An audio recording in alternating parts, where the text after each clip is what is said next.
Dragon's Den is a podcast/video experience. The comments made on the show are that of the commenter and not of TMS or its admins. Enjoy the show. What's going on, guys, and welcome to another episode of the Dragon's Den, YouTube episode 2. Alright, by now you already know how this goes, so I'm going to go ahead and kick it to our first presenter. Enjoy the show. Surfing on a sound wave, swinging through the stars, take a left. Hi Marauders, welcome to Magical Places. First, I want to thank Gretchen for doing the research. Over the next few shows, we will be looking at various magical shops. And the first one we're learning about is Ollivander's. We all know that Ollivander's is the wand shop where Harry and many other wizards and witches got their wand. Ollivander's was founded around 382 BC and is widely accepted as the best wand shop around. The Ollivander family are known to be the best wand makers, at least in Great Britain. The shop, found in Diagon Alley, is narrow, with gold letters over the door which read Ollivander's, makers of fine wands since 382 BC. There is a single wand which sits in the window of the shop. It is a fairly small shop with thousands of narrow boxes which reach the ceiling. When Harry went to buy his wand, he tried out several wands and made quite the mess. Until he tried out a specific wand. Ollivander was quite surprised with Harry being taken to that particular wand, Holly and Phoenix Feather. This was because the Phoenix which gave the feather for that wand also gave the feather for Voldemort's wand, which was used to murder Harry's parents. In 1996 there was an attempt to rob the shop, and shortly after, the shop was boarded up because Ollivander had gone missing. He was in fact kidnapped by Death Eaters, trying to find out why Harry's wand and Voldemort's wand couldn't battle. This was when Voldemort learned that he needed another wand. Ollivander was kept in the cellar of the Malfoy Manor, along with Luna Lovegood and Dean Thomas, until Dobby rescued them. There is also another branch of Ollivander's in Hogsmeade. I want to thank you for listening, and see you next time. What is Dumbledore's full name?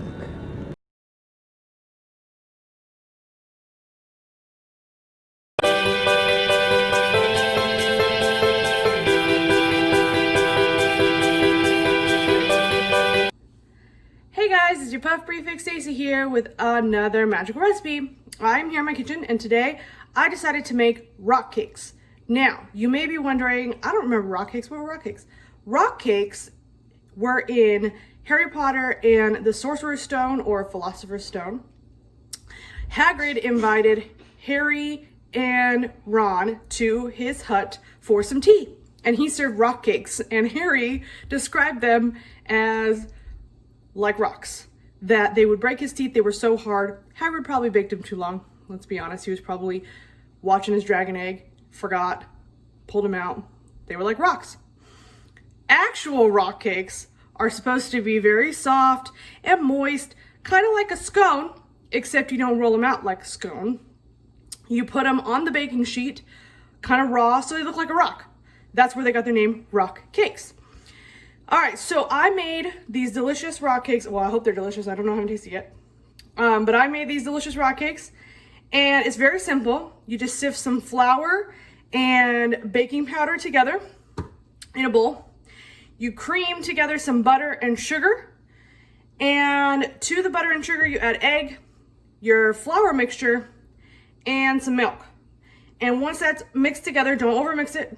Then you add either currants. Now, I couldn't find currants here in the United States. We are not so lucky. It might have been in a specialty shop, but I didn't have much time. So instead of currants, I used golden raisins. So I added some golden raisins, and then you take 2 forks, put it on your baking sheet, and sprinkle a little sugar on top. And take your rock cakes, put them in the oven, 425 for about 10 to 15 minutes or so, depending on your oven. Mine took a little longer. But they come out nice and brown on the top, and you let them cool, take them right off the sheet, let them cool. Now I have my rock cakes right here, so I'm gonna pick a nice pretty one for you guys to see. Here's my rock cake. So that's it looks like a rock, right? It looks like something you'd find on the ground outside. But it smells really good. Oh, and it said that you could add some mixed spice. So I add a little bit of cinnamon, but it's up to you. No spice, you don't want spice, that's fine. Maybe some allspice, maybe some nutmeg. I don't know, whatever you think would go good. I add a little bit of cinnamon because I thought raisins, cinnamon, those go together. So add a little cinnamon. All right, I'm gonna taste this. Let's see how it tastes, guys. So you get it inside. It is nice and moist on the inside, a little crunch on the outside. For me in the oven, the sugar on top. Just got some sugar on top, guys. Tastes so good. Moist on the inside, a little crunchy on the outside when you take a bite. But these are actually really, really good. I could see sitting down with a cup of tea and rock cakes and having a nice little afternoon tea with some rock cakes. Or with your coffee in the morning, good breakfast. These are really, really tasty, guys. I definitely say that you should try rock cakes. I promise if you cook them right, they will not be hard as a rock to break your teeth, like Harry said. All right. This is a delicious recipe, guys. If you want the recipe, you can message me and I can send it over to you, the direct recipe, or just search for it on the internet. It's on the internet. If you have something that you want me to try next week, next episode, let me know in the comments. I will look for your recipe. If you have a specific recipe, tag it in the comments. Let me know what you want me to try on the show. Okay, guys, I will see you next time. For now, have a great day, have a great month, have a great week, have a great everything. Go to the page, earn all the points, play all the games, do all the lessons. Let's bring the cup home, Hufflepuff. All right, guys. See you later. What animal can Rita Skeeter turn into?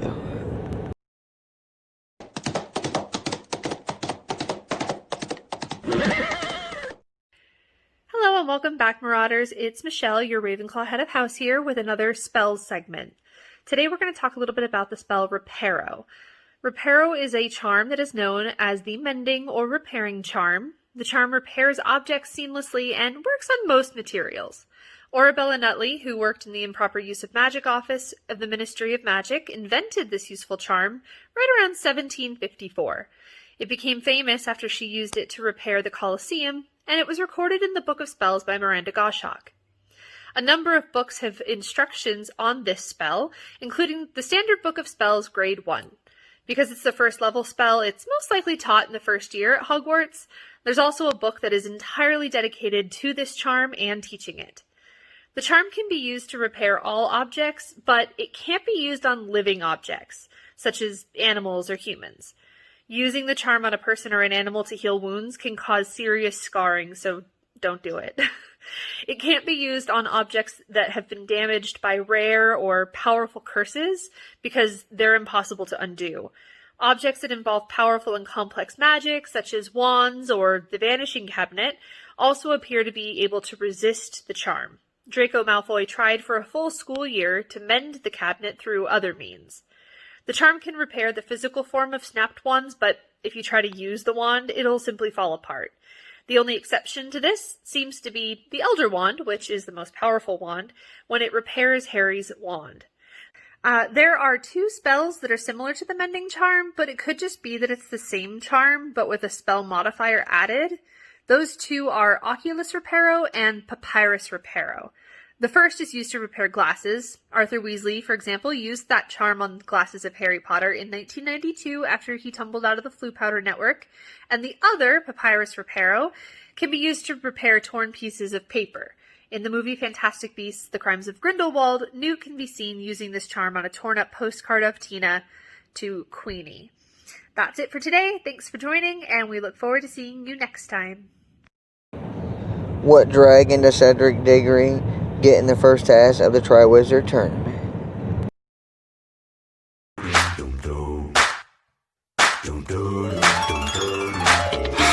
Potter, the boy who lived, come to die. Have you ever had that moment in time or made a decision where you think to yourself, if I could go back and change everything, I would. Yeah, I know where I'm going with this. What if there was an artifact that could make that happen? I'm Slytherin head boy Damien. Welcome back to Magical Artifacts. If you haven't guessed yet, this week we're going to talk time turners. Alright, so time turners they're a necklace, or a pendant on a necklace, shaped like an hourglass, able to be turned back, imbued with time magic. More specifically, I think it's an hour reversal charm. Every time you turn every time you turn the hourglass, you get to go back an hour. Now, you only get a max of 5 hours. Sorry, gotta put that in the camera. Reason why is there was actually studies into time magic and how unstable it is. Excuse me. And how messing with it can lead to catastrophic consequences. Now, they say that the furthest you can go back without destabilizing everything or causing severe problems to yourself and the timeline is 5 hours. Now,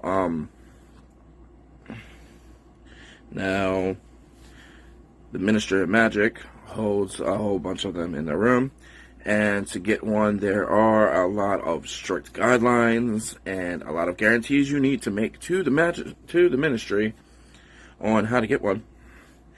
And these come with a lot of laws and severe consequences if you happen to obtain one from them. Now, scrolly, get it. Get your little lore behind it. We all know how time turners played out in the books. In 93, in the Prison of Azkaban, somehow Hermione was able to be given one so she can take more classes. What I don't get is how they made that happen.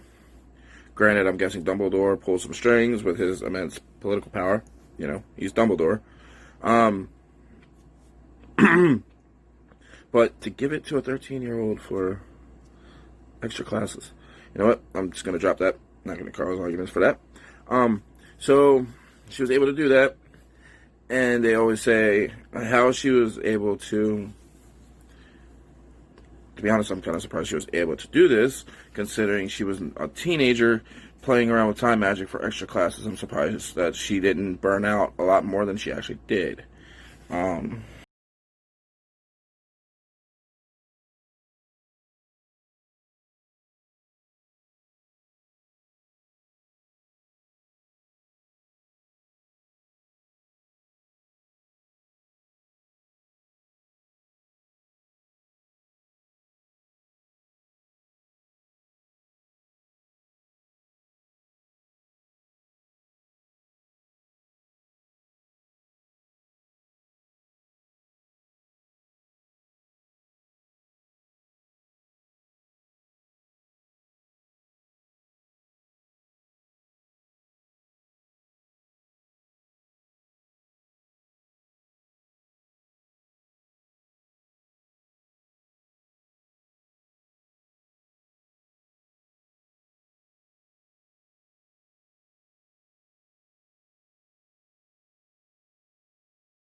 What is Harry's date of birth?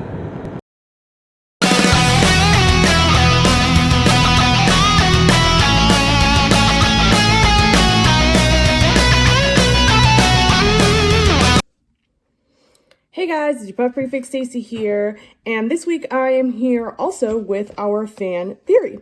Now, I first want to thank Kelsey for doing all the amazing research for this fan theory this week, and here we go. In the last episode, we looked at the theory that Ariana Dumbledore was an Obscurial, and we ended it with that being a possible explanation for Grindelwald's search for an Obscurus in Fantastic Beasts. There's even more to this theory that would further connect Ariana to Credence, aside from them both being an Obscurus, having the same condition there. At the end of Fantastic Beasts 2, Crimes of Grindelwald, Grindelwald reveals some shocking news to Credence, that he's a Dumbledore. Fans were very skeptical about how this could be, seeing as there's no mention of another Dumbledore sibling. Up until this point, we've seen all the Harry Potters, no mention. One thing for sure is that Credence is not Albus's sibling. Kendra Dumbledore died in 1899, and Credence was born in 1901. Their father had also been locked up in Azkaban, so there could be no way of him having another child with someone else. Grindelwald has been known to lie and manipulate people, so it is possible he's just lying to Credence to make him hopeful he has a family, or perhaps make him resentful towards Albus. After all, if Credence believes that they are brothers, then why would Albus not search out Credence sooner? Why make him stay in the abusive conditions he had? We know Grindelwald has it out for Albus, but due to their pact, they cannot personally fight each other, so making Credence, a very powerful wizard with an Obscurus, fight Albus would fit right into Grindelwald's plan.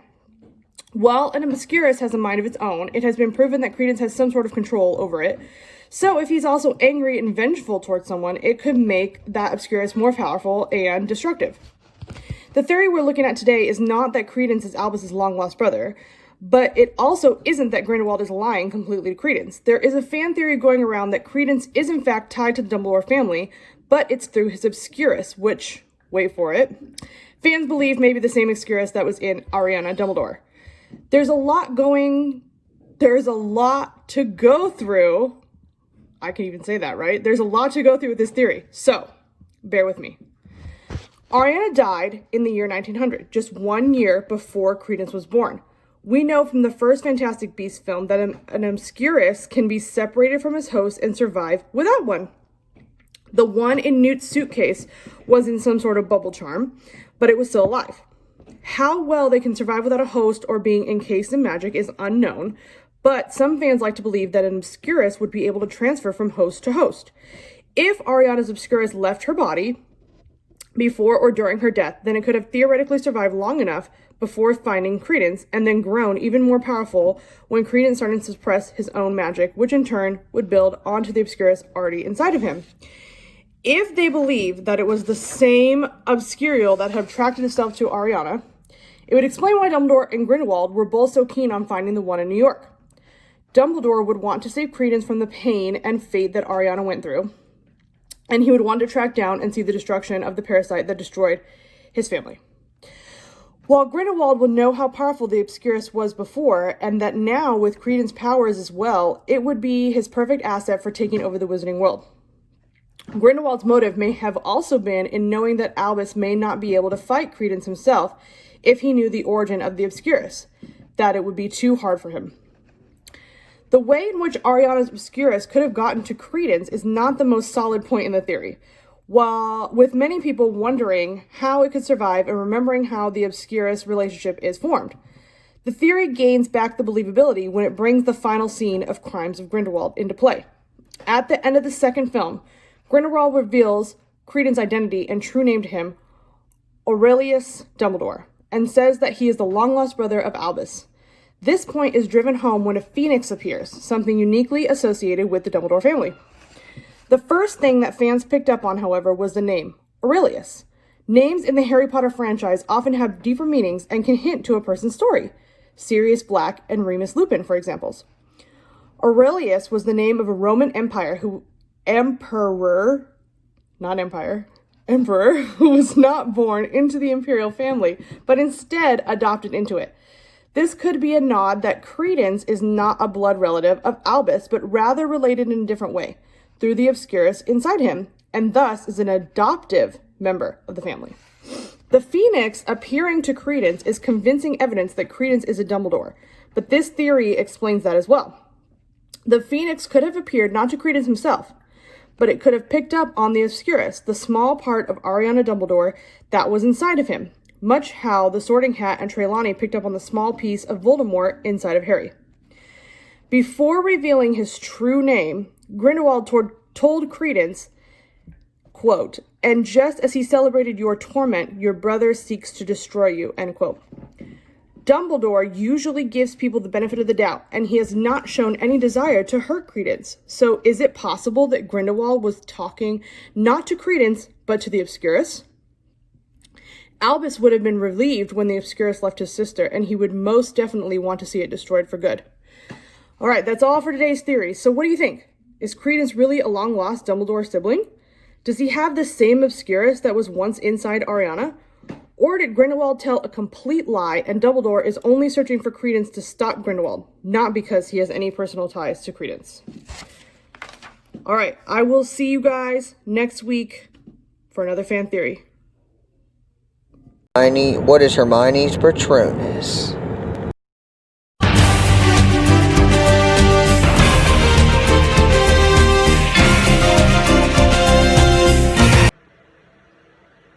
Hey guys, I'm back with your TMS news segment update. And to start us off, we're going to give you the house update.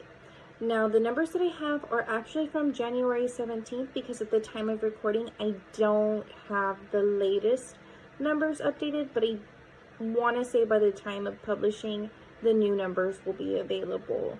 So I'll get you those next time. But again, as of January 17th, in first place, we had Ravenclaw holding on to that cup very tightly with 670,800 points. In second place, we had Gryffindor. They are literally right behind the Eagles with 665,950 points. Less than 5,000 points. Like, this is crazy.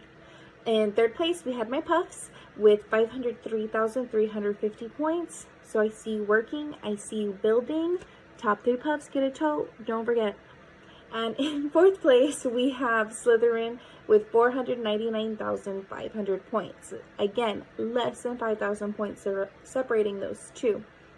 So by the time of publishing, I want to say there could possibly be some changes.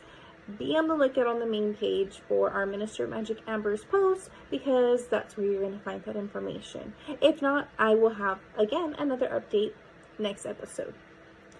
Speaking of points, I wanted to let you guys know in big TMS news that the Member Points Post Supervisors team have actually been granted permission from our founder, Ducky, to increase the MPP award. So for every MPP you run, you actually earn 5,000 points for your house.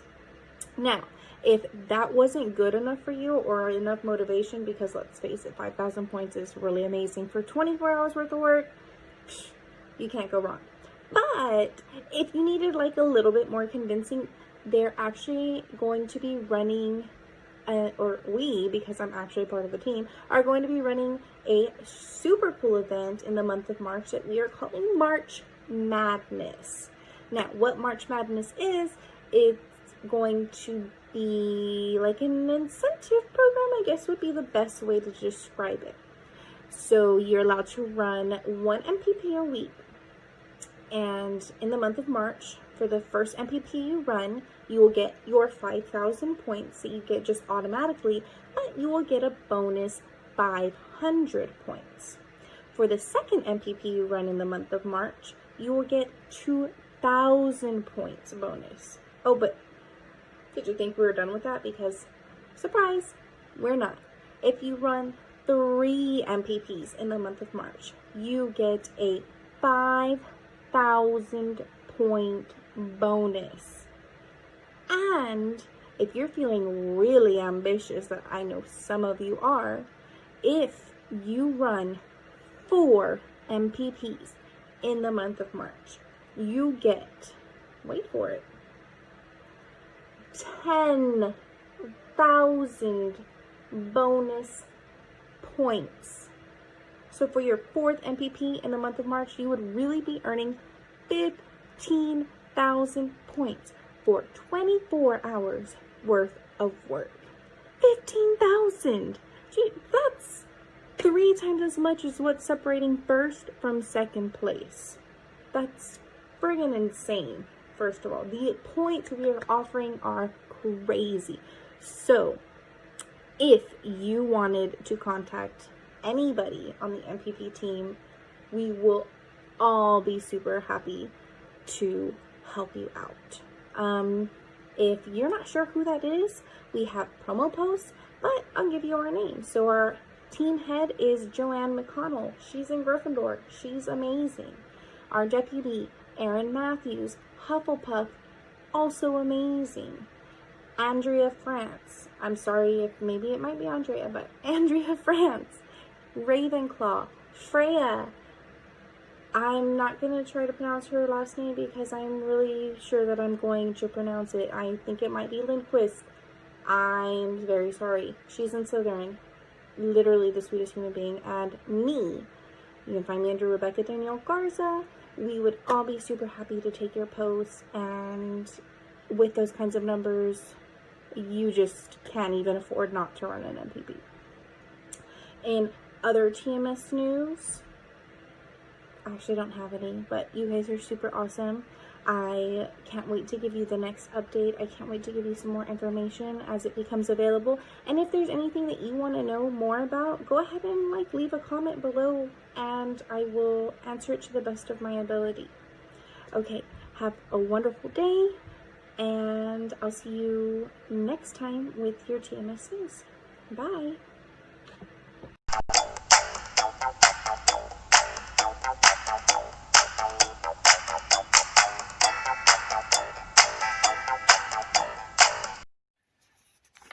If you wait for the end of this segment, you will find a photo showing you what happened when I had a slice of apple crumble my uncle sent along in a paper bag. I ate the apple crumble, went to the toilet, and came back 2 minutes later, and somebody had to investigate the bag and see if there was any crumbs left. Look for the picture, it's good. Anyway, it's time for the Dragon's Den raffle, where all the dragons' names go in the lucky Ravenclaw raffle hat.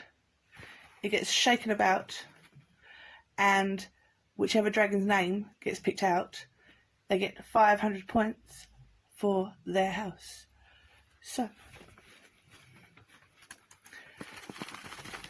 shake it off, shake it off, shake it off, shake it off. I can't really sing very well. I've got vertigo and everything just feels all woo. It's not good. I'm sitting down and I feel like I'm going to fall over. Anyway, you don't care about that. Right, a name. Oh, it's my name. It's me. I have won 500 points. It doesn't really make me feel better, but it makes me happy. So, look for the picture of Stan, and I will see you in 2 weeks.